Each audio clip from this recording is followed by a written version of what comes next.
Hey guys, Nacho here. Just want to talk about how I'm going to be getting ready for live arena today. Um, so first off, one of the things that I highly recommend is to just put your arena champions in one spot so that you can look at just your arena champions. This is something that helps keep your view cluttered and makes building teams a lot easier on paper because you're not looking at all your PvE champions mixed in there. You're looking at champions that you have built and ready to go or that you could rebuild for Arena. One of the first things that we'll notice about Live Arena is that every team will require two nukers at minimum drafted. If you don't pick two nukers, your nuker will get banned and you can't win. So having three very well built nukers is going to be very important, even if that means splitting up some of your best gears so that you have more A level nukers instead of one S tier nuker. For me, the nukers that I'm going to be gearing up for this are going to be Valkyrie, Foley, Baron, Kandravon, and Rhodos. I feel like these champions are going to give me versatility in attacking a large amount of teams. Champions like Valkyrie both can be threatened as a CC champion or as a nuker. And so I think that is very, very powerful to leverage in champion selection because people don't know what to respond to that as. Champions like Foley bring a CC response. So somebody like Kymar is a negative pick for their team, and then you can also ban somebody else that is working against your team. So now it becomes a 3v4 more or less. So if you have somebody like a Leorius, that would work excellent here as well. Champions that can bring more to the table than just be a good nuke. And with some YouTube magic, we are back. We've rebuilt everybody, and we're just going to talk about kind of the mythology that we went through to gear them the way that we did. So Valkyrie obviously can be threatened as a control champion or as a nuker, so I want her to be one of my fastest nukers. She doesn't really do a whole lot of damage either way, so I really just wanted to push that and really make sure she gets that shield up as much as possible.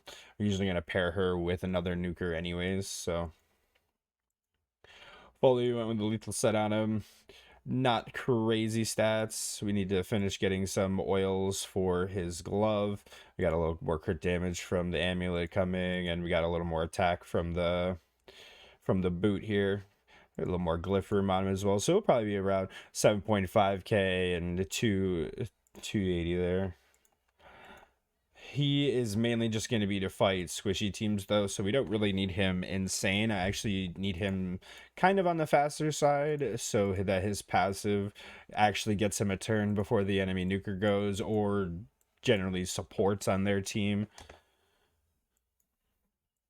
Baron, we kind of just left him as he is. I already like the speed that he is and all of those things. I can build around him as is with my teams, so we just kind of left him as is. Rhodos, we slowed mine down a little bit more, got him a little more damage, more HP, way more crit damage than he was before.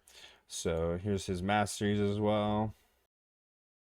I wanted to go Swift Parry on Candy, but I just didn't have a set that I felt was good enough, so we just went Swift Parry. And we're just gonna probably run him in like a bolster team or potentially with Godfred, since he's lacking a little more reaction.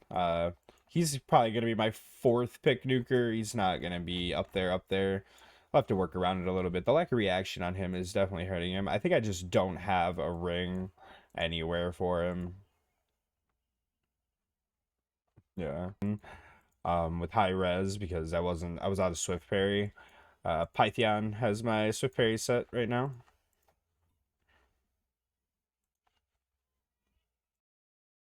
Duchess, I'm actually fortunate enough to have several of them. This one's one of my fast bolster ones, and then I have a high res stone skin one. Um, just gonna swap them in between. Having multiples of the same champion geared for this is definitely gonna be useful still.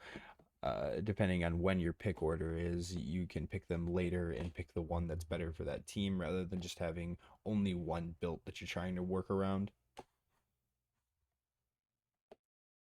Obviously, I do have a few more supports that I'm going to be working with.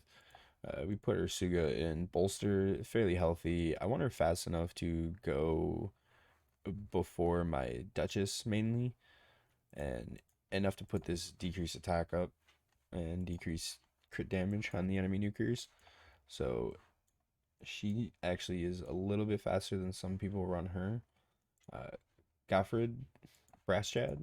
We were gonna run him in a little more niche situations, but he's definitely super useful. Keep him in 6-piece Stone Skin just so he doesn't die and waste his passive on himself. It's definitely the hardest thing to work around him is actually making sure that his passive goes on to the champion that you're trying to get it to go onto. And so typically you'll build the 3 other champions in Stone Skin that you don't want it onto and the one that you do not in Stone Skin. And that kind of leverages that in your favor. UDK obviously is a classic and is one of the strongest champions in Plat Arena right now. So he's absolutely going to be coming in here. We have the 6-piece Stone Skin, triple reaction, 100k HP, 5k defense. Not a whole lot of act and resist. I do have a 3-star sheep on him. We'll see how that plays out. We might start switching this to something else if Live Arena shakes up the meta enough. Warlord we obviously have built to. Ukko we will be running in the same Sunset. I think for now is going to be the best way to approach that.